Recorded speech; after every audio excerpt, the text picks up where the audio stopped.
Hello, welcome back to another episode of I Captain of My Ship. Today I'd like to talk about how do you communicate as a parent to your child and how do you act when your child is really angry. So, first of all, realize that when a child is angry, there is a need behind it, a need that is not being met. So, we all want our needs and our desires to be fulfilled also as grown-ups. So remember that in the back of your mind that there is something that he or she wants. And of course, it doesn't mean you always have to give it. I mean, there are boundaries, of course, but make sure that that's in the back of your mind.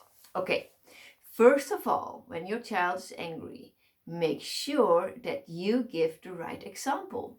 When you want your child to deal with angriness in a different way, make sure, and you, for example, want your child to stay calm, give the example.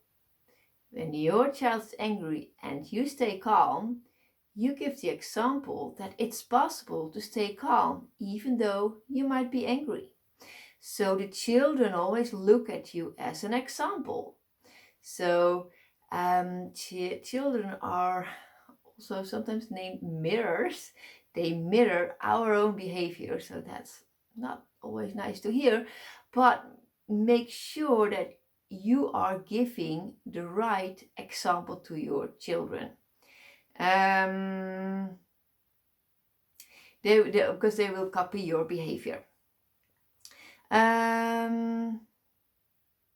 Make sure that their brain calms down, because when they are angry, they cannot really think. There's less oxygen in the brain, so it's not, they can think like they usually can. So angriness makes sure that the brain functions in a different way. So the brain needs oxygen. So when it will calm when the brain is calming down. There's fresh oxygen coming to the brains again, and you can communicate in a healthy way with your child again. Then it's calm and there's enough oxygen in the brain. So that's what the brain needs. Find out what the cause of the problem is. This angriness, where does it come from? What's the cause?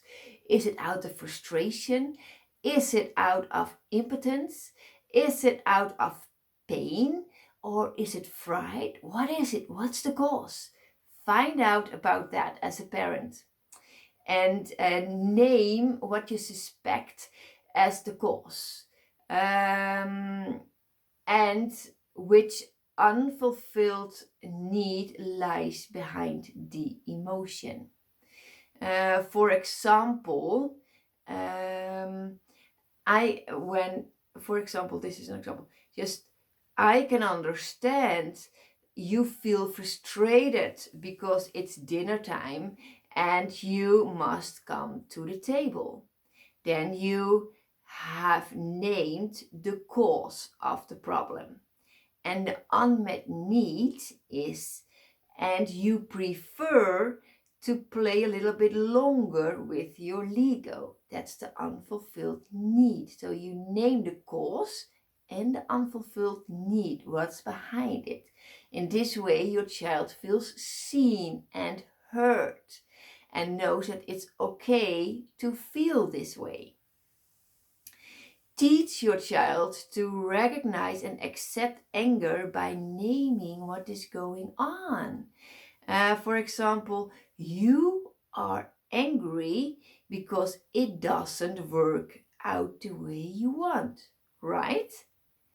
That's an example that you can use when try to recognize and accept the anger.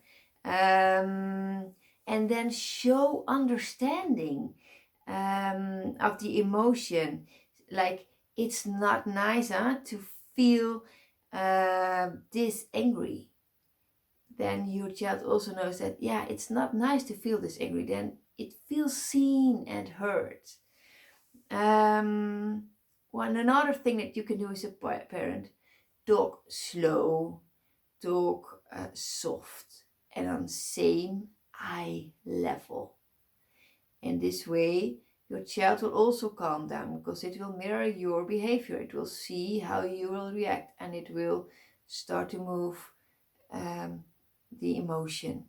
So just give the right example in this way again. So, and when you cannot solve the problem, because you cannot always solve it, of course.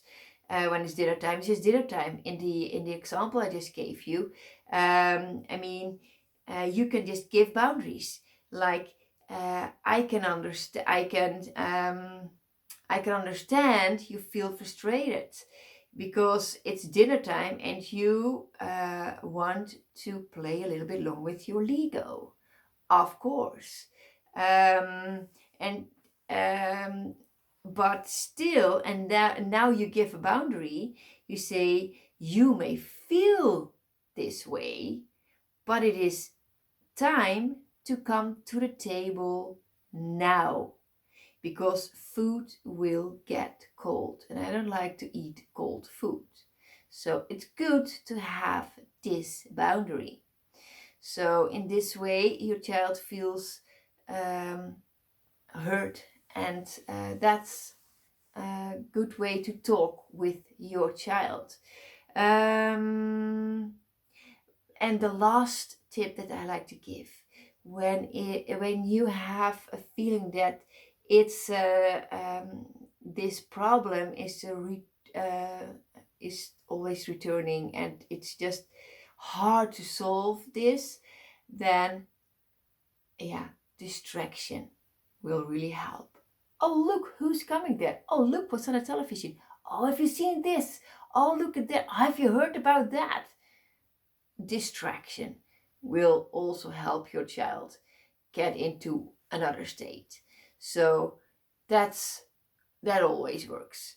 So I hope these tips helped you to find a way how you can communicate and how you can behave when your child is having this angriness. I hope it helped you. Thumbs up if you liked it, and talk to you next time. Bye bye.